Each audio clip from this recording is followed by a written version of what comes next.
The film begins in a dystopian 1985 Miami, where crime is at its peak. A group of local gangsters get into an argument with a cop for no apparent reason. When they are asked to identify themselves, one of them flips his skateboard under the police car and sends it flying, defying gravity as we know it. The gangsters then shoot at the car and make it explode, hence killing the officer inside. The city of Miami is swarming with gangsters who kill and kidnap whoever they want. It's almost as if GTA Vice City has been adapted into a movie. In a nearby arcade, two men lose a video game and call the machine stupid. In turn, the machine flashes a curse at them and starts protesting. Electric waves go down its body, suddenly making it come to life. As the geeks watch it in awe, it flips them off and blasts their heads. Following that, the machine exits the arcade and goes on a rampage, killing everyone and dismantling everything in its way. Several crashed cars and destroyed buildings later, a cop car comes to the scene and tries fighting it. However, he is easily overpowered by the mechanical beast. When it runs out of coins and starts dying, it steals some cash from a nearby parking meter and continues ambushing everyone on its way. At last, the cops announce a state of emergency, and the only solution is to call Kung Fury. Kung Fury is the best cop in the city, known for being the chosen one in the art of Kung Fu. Currently, he is with his girlfriend, enjoying some alone time. Upon getting the message about the manic machine, he immediately jumps off a building and lands right in his sports car. By the time he reaches the crime scene, the machine is flipping off a random dog on the road. Fury slams the car into it before sliding the machine onto the ground. The two then indulge in a brutal fight, which goes on for hours. At one point, they somehow end up hanging off of a flying helicopter. Fury is even slammed into a space satellite, but he bounces back and continues the onslaught. In the end, he finally emerges victorious, and the arcade machine is dismantled. Then, we are taken to the past, when Fury's journey to becoming the best cop began. One night, he and his partner are chasing down a mysterious kung fu master in the line of duty. They catch him as a team, proving that they are the best cop duo ever. However, what they don't know is that Kung Fu Man isn't a noob. He slices Fury's partner in half and kills him in an instant before preparing to do the same to him. But just then, Fury is hit by lightning and bitten by a cobra at the same time. He falls unconscious and goes to a Shaolin school in his dreams. For years, the school had been looking for the one person who is able to fight in a style called the Fury. The chosen one turned out to be Fury himself, which is how he got his name. Suddenly, he wakes up back in the alley with the Kung Fu master seconds away from killing him. This time, he slams the man to the wall with a single kick, proving that he is in fact the chosen one. Ultimately, the criminal falls into an oil tanker and blows up, while Fury does a fall split nearby. After everything calms down, he goes to the wreckage and takes a piece of the criminal's cloth as a souvenir, promising to fight people like him to maintain peace in his city. In the following scene, Fury is called to the captain's office. Everyone is angry at him for destroying an entire block of housing to catch a single machine. To stop him from making the same mistake again, the captain assigns him with a partner, Triceracop, who happens to be a human with the head of a dinosaur. However, Fury flat out refuses to work with a partner after the last one died years ago. Hence, he resorts to quitting the job altogether. As he is about to leave the station, the captain gets a call from an unknown number. The person on the other end is Adolf Hitler, who is also a kung fu enthusiast. He threatens to put an end to everyone's lives and starts shooting the phone. It somehow works, and an array of bullets are showered throughout the station, killing the captain and several other cops. Fortunately, before any more harm is done, Fury returns and destroys the phone with some impeccable strikes. Following this, a flashback of Hitler's life shows us that he was a kung fu champion in the 1940s. He wanted to master the art of fury and be the chosen one. For that, he employed an entire army and called himself the Kung Führer. I'd have gone with Adolf Hitler Chan. However, he never managed to master the art and disappeared one day out of embarrassment. But it turns out that he somehow time traveled into the future to kill the chosen one, a.k.a. Fury. Now the only way to stop him is to return to the 1940s and kill him when his army is still rising. There is only one small problem. A time machine hasn't been invented yet in 1985. As Fury dwells on what he should do next, a guy with a small mustache mustache and a mullet haircut, steps forward and reveals himself as Hackerman. He puts on his special glove, inputs some codes in his computer, and miraculously creates a time machine. Führer is eventually hacked back in time, but the machine malfunctions and he reaches further into the past than he wanted to. He realizes this when he sees an animal that had already been extinct, named the laser raptor. He is about to be lasered by the raptor when suddenly someone blows it up. It turns out to be a girl with a large machine gun who is riding a giant wolf. She introduces herself as Barbarianna and reveals that they are in the Viking Age. Soon they are joined by another gun-wielding girl named Katana, and the three decide to go to a hill to talk. Upon being told how Führer got here, the girls are willing to help him. They do not have the power required to send him to the future, but they know just the right person for the task. So Katana summons the god of thunder, and an enormous Thor appears in front of them. He flexes his muscles and brags about his workout routine before asking them what is wrong. When asked if he can make the time rip in space, Thor moves his hammer and does so in seconds. Before he leaves, Barbarianna asks Führer if he will ever return. The two sense chemistry between them and decide to keep in touch through phone calls. However, since this world doesn't have phones, Führer somehow creates one and advertises it to Barbarianna. After listing out all the features that it provides, he wishes them farewell and walks into NAZl Germany. At first glance, the place doesn't look so great. Two Nazi soldiers are sitting by a tank talking about mustaches. The elder one compares the other guy's mustache to the pubes and makes him cry. After a minute-long argument, they look around and see the tank is missing. It turns out that Führer is holding it above their heads. Before they can run away, he smashes them and says, "Thank you." Oh god, who writes this guy's jokes?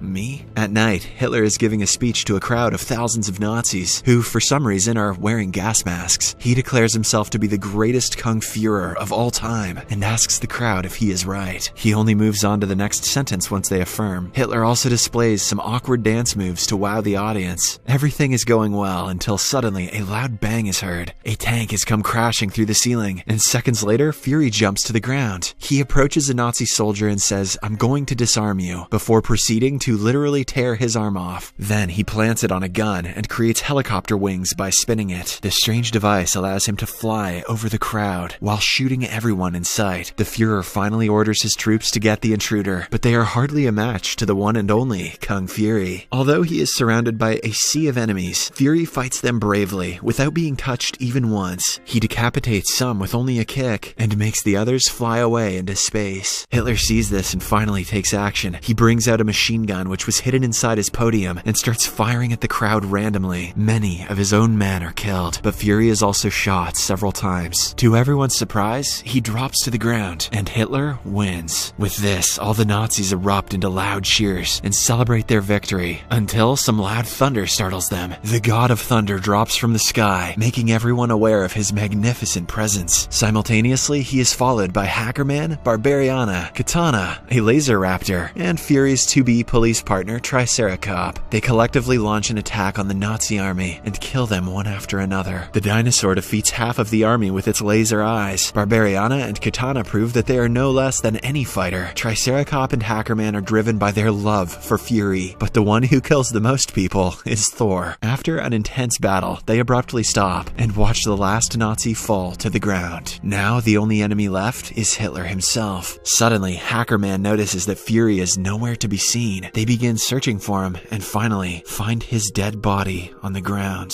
In the meantime, an enraged Führer releases his massive pet eagle, which is made of solid gold. It immediately goes to attack the group but is stopped by the laser raptor. Then we are taken into a virtual world where a cartoon-like Führer is wandering around. He meets a giant cobra who turns out to be a spirit animal. It is the same snake that bit Führer the night he gained eternal knowledge and became the chosen one. The cobra reveals that this is heaven and that Führer has died on Earth. This means he will get to continue living in luxury and happiness for eternity. However, it is far from what Führer wants. He shows the cobra his ID and insists that he has to return to Earth because he is a police officer. When the cobra still refuses, Führer glows red in rage. He jumps at the snake to kick it, but right before the hit, the cobra disappears. After that, Führer is sucked back into the world, where the eagle and the laser raptor are still quarreling. It turns out that Hackerman hacked heaven and downloaded him back to life. Nice. Führer thanks him before turning his attention to Hitler. At first, the Führer pretends to be fuming, but upon realizing that he cannot win the fight, he changes his stance. As the group of herpes watch in awe, what?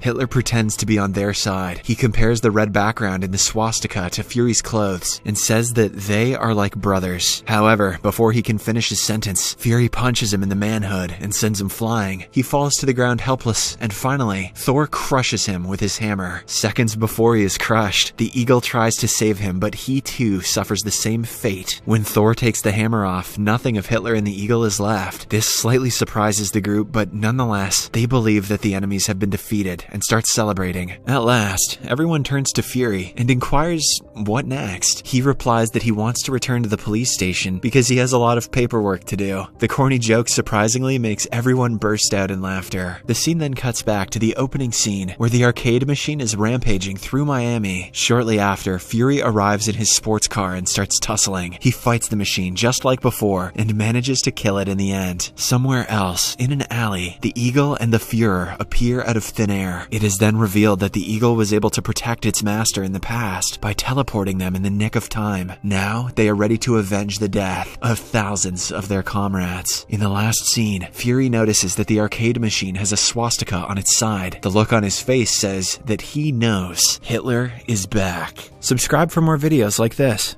turn on notifications, and leave a like to help the channel out. Thank you for watching.